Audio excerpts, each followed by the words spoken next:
Hello again, everyone. My name is Maria Oreska and I'm responsible for product development at Infinity. This video is one of more in mini-series focused on how to get started with Infinity Flow. Infinity Flow is one of the extensions we have developed.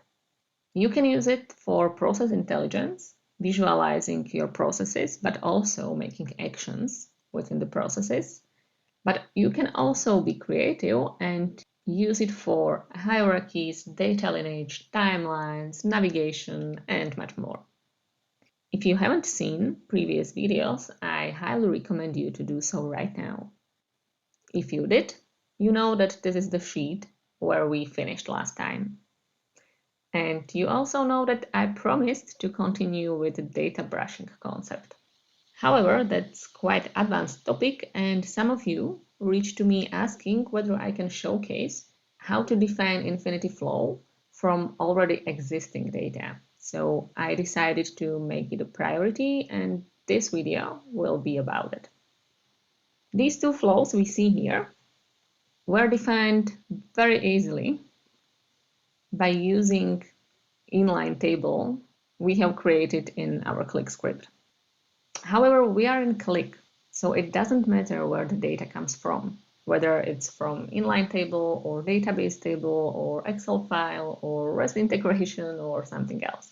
The important part is what's in the data model. Let me show you a bit more complex flow. As you can see, it's not linear as the previous one. And on the left side, you see two main tables. Those are exactly the tables that are in a data model. The main approach is still the same. We need one table defining nodes, or these steps of the process. Unique identifier, text here, sometimes there might be a measure or additional information, also node type, defining colors and icons, and so on. The second hypercube behind Infinity Flow contains definition of lines, where the line starts and where the line ends.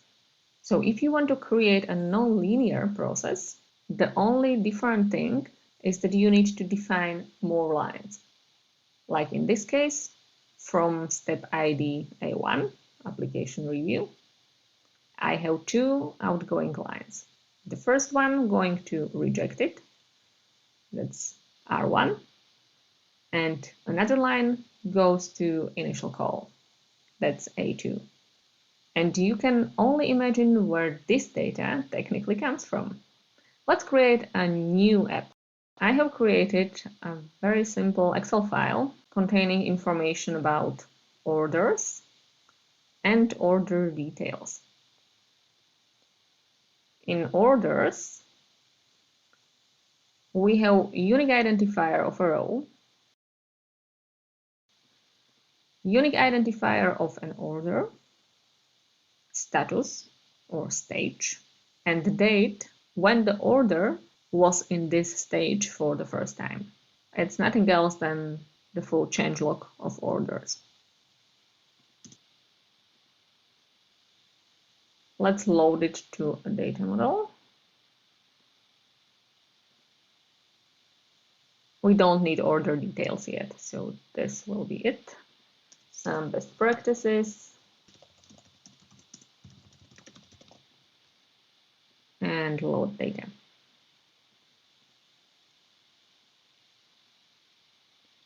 When you start with Infinity Flow, I highly recommend to use Click native tables. The reason is very simple. Whatever you can do in Click native table when it comes to selections, relations, behaviors, measures, and so on, the same can be done with an Infinity Flow. It's also really great for testing purposes, naturally. So let's create the table.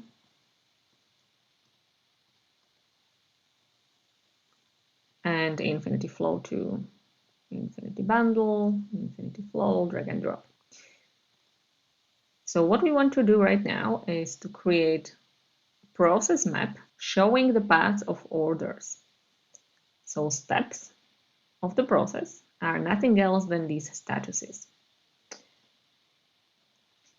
node ID, the unique identifier of those nodes, those steps, will be status.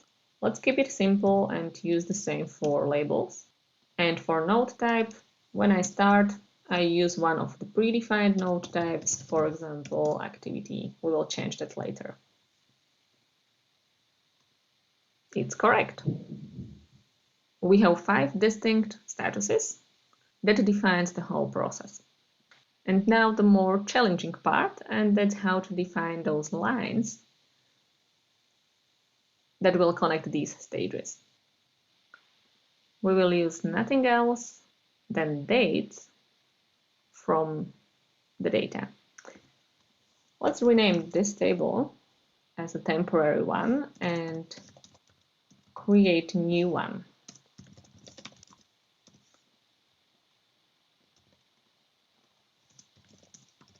Yeah, you can use asterisk, but this is more visual and that's better for the video purposes. Okay, drop table. Perfect. The main logic behind what I'm going to do right now lies in sorting. When I sort dates in ascending way and then order IDs, I can say that this part of the table contains data only about order ID 1, right? Then there's the section with data about AA2, AA3, and so on. And within this part, I have data ordered in the very same way how the changes happened. Based on that, I can easily say what's the next status from this one. Let's start here. AA1 was accepted. Next day, it was packed.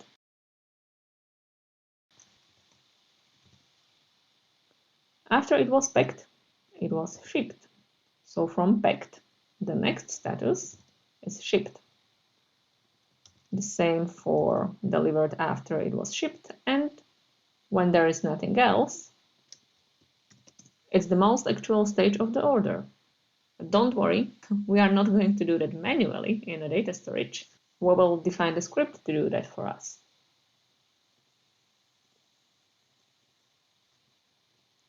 Let's go step by step.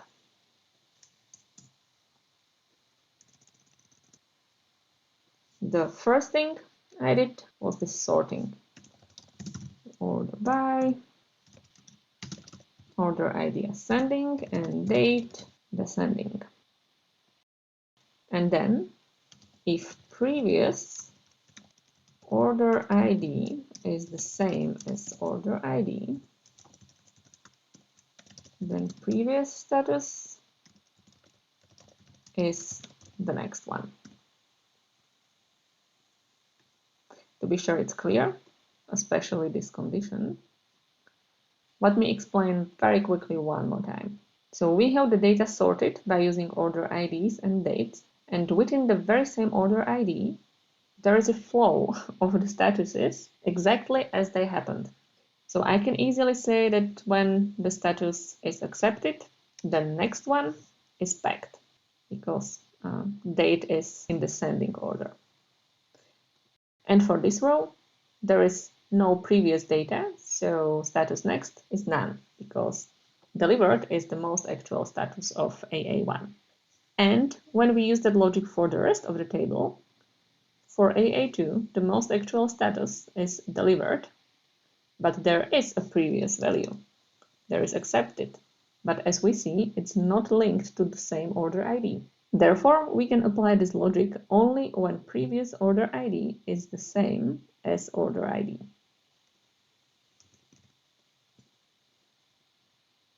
And another important thing is that we are using dates, so we need to be sure that the formats are aligned with the app. Naturally, it's not. So let's change it here and load the data. So here we are. Let's define the lines. So in the properties panel, there is a section lines.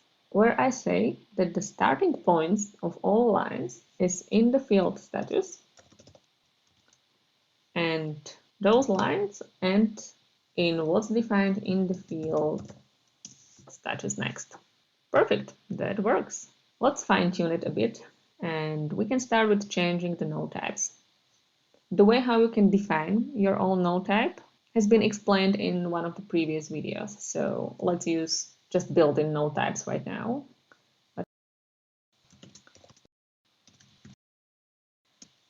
If it matches delivered or returned, then it's and otherwise it's activity. And as we can see, this diagram has one problem. So we can go to warnings and data here and see that the problem is caused by node type activity we use here. And in the process theory, this node type activity must have only one outgoing line. But here, there are three.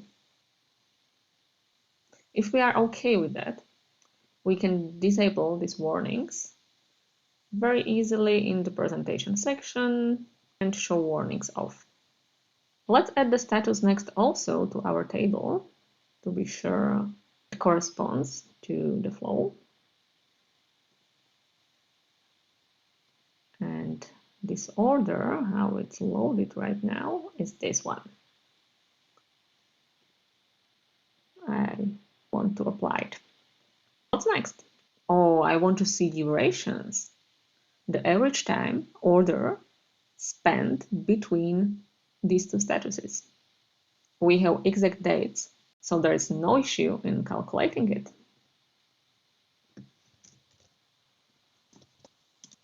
So the difference between previous date and date is supposed to be duration.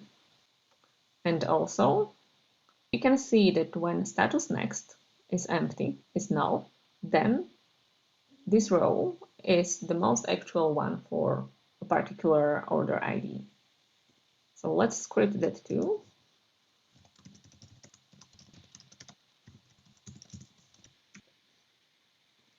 And load the data. Let's start with the duration part. So on the line, I want to see a label telling me average duration. So line label will be defined as average duration and days. Oh wow, yeah, let's round it a bit.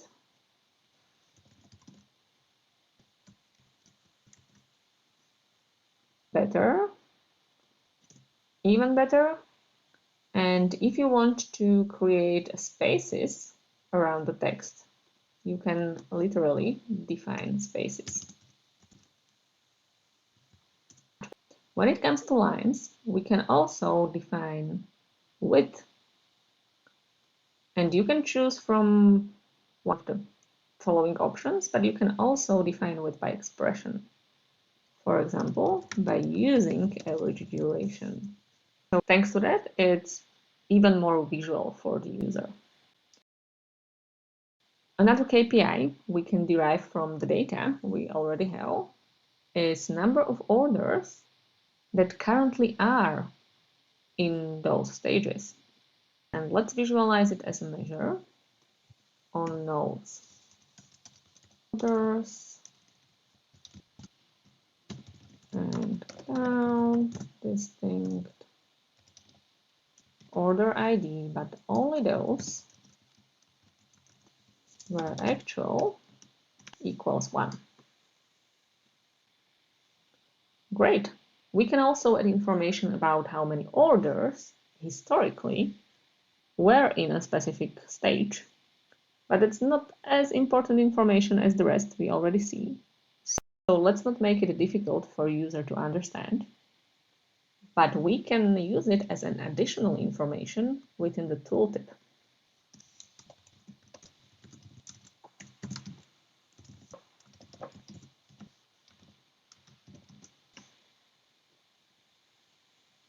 Now, when I hover my mouse over the node, I see this additional information.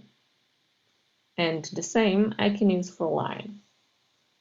It can be the very same expression or something else. It's only up to you what makes sense. Poof! This video is already quite long, but I really hope you find it useful. And please give me 3 more minutes to show you how to define hierarchies. Very quickly, we will use the order details data.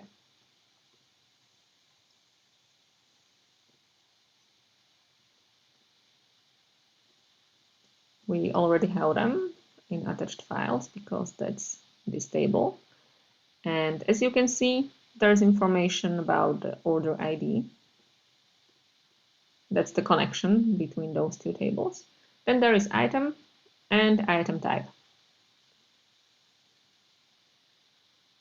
Again, some best practices. If we want to create hierarchy, we need to create the definition for all the nodes.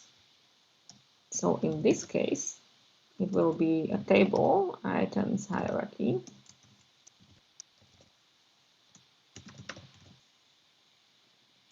That contains item type as node. So this category, that it's book, it's puzzle, or something else, will be a node. It's important to know that it's a category, so we can make it different visually. Let's call it node type. And the rest of the table, so the rest of the nodes, will be coming from items.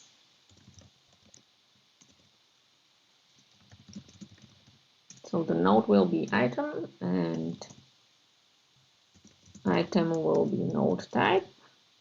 And to define lines between the category and the item itself, we also need to have there the item type. Let's call it category for these purposes.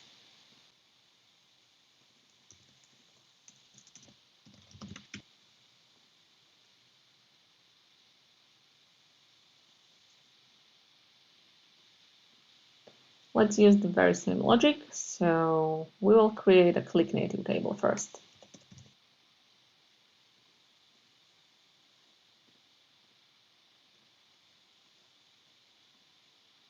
The full list of nodes we have just defined, node type, and category. When it comes to Infinity Flow, let me disable all unnecessary things, and let's start. Node ID is nothing else than node. Node type, nothing else than node type. Again, node label will be the same as node ID. And all the lines start in category and ends in the node.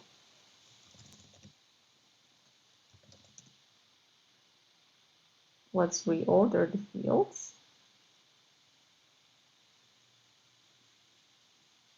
And as you can see, there is a category book with 3 items under it, category puzzle with relevant items, and 1 item in the category light.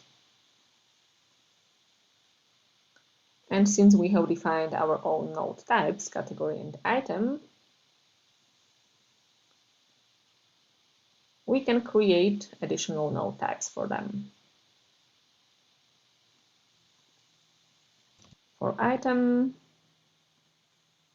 it will be this, and for node, the color might be this. Yeah, category. Sorry, my mistake. And that's it. When you will be defining your own flows, you might find out it's quite easy to do so, and it takes only a few minutes. However, I wanted to share the full context with you so you know how to think about it. And also some tips, tricks, and best practices. The last thing I just noticed is that thanks to Infinity Flow, we just identified an issue in the data, because from shipped, there shouldn't be any move into stage packed. And it's quite hard to spot something like that in a table view.